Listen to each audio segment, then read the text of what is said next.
Crack. And I'm looking to bring on stage the next performer. I don't want to take no sort of time. So ladies and gentlemen, would you please put your hand together? No stranger in the house. 1986. Triple Crown winner. The man who gave us Bacchanal time. Rally around the West Indies. Full CX. And this year what he tell us? I say go down. I ain't moving. Would you please? Calypso music. Aristocrat posse. Put your hand together. Let's welcome David, Michael, Rada.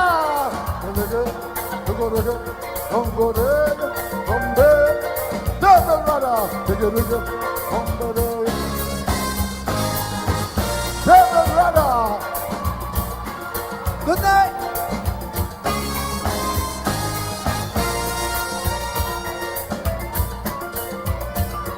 Can you hear a distant drum bouncing on the laughter of a melody? What? Yeah, yeah. Does the rhythm tell you come, come, come, come? Does your spirit do a dance to this symphony? What? Yeah, yeah. Does it tell you that your heart is a fire? Oh yeah, Does it tell you that your pain is a liar? oh yeah, Does it wash away all the unlovely? Well, are you ready for a brand new discovery? Everybody sing! Calypso, Calypso, Calypso music. Yeah, yeah. Calypso, Calypso, yeah, yeah, yeah. Calypso, the rhythm make you feel alright. We gonna jam it through the night. We singing, oh yeah, yeah, oh yeah, yeah, oh yeah, Calypso. Can I have a Monday? Oh yeah, yeah, oh yeah, yeah, oh yeah, Calypso. I say that I am the seed of the ground in Tiger. I got to sing, oh yeah, yeah, oh yeah, yeah, oh yeah, Calypso. Well, yeah, oh.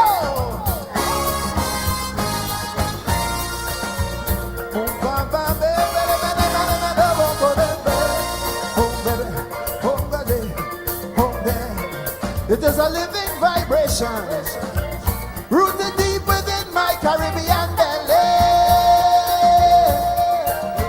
Lyrics to make a politician cringe, or turn a woman's body into jelly. I tell you, shake it, mama, yeah. Sweet soca music, Calypso, well, you could have never refused it. Calypso, no, no. Make you shake like a shango, Calypso. Why the hell you shaking? You don't know that is Calypso. Everybody sing, Calypso, Calypso, Calypso music. Oh God, Calypso, oh God,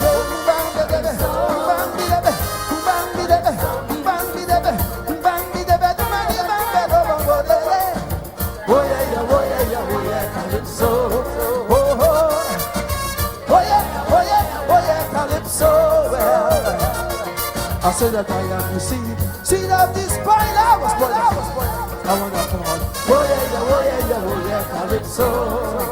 Oh yeah. Oh ba ba ne me me me. Oh ba ne me me. Memories now. I can still hear lion roar to Greenwich Village. Executor kills them dead at the ribbon blue. Yes. Lord Invader conquers Berlin, but their hearts is dying. Lord Kitchener making old London feel so new. Lord Beginner and Terror too. Fitzroy Coleman fingers dancing on the fret. How when you think that it's true, he has start nothing yet. Carnegie Hall graced by the presence of Sparrow. And when Sparrow done with the tail, hear them shouting, don't go, Sparrow, don't go. Why? You're damn right. I say you're damn right. I say you're damn right. You're damn right. Damn right. Damn right. Oh, you're damn right. Rhythm make them feel alright. We gon' jam it through the night. Oh yeah, yeah, oh yeah, yeah, oh yeah, Calypso.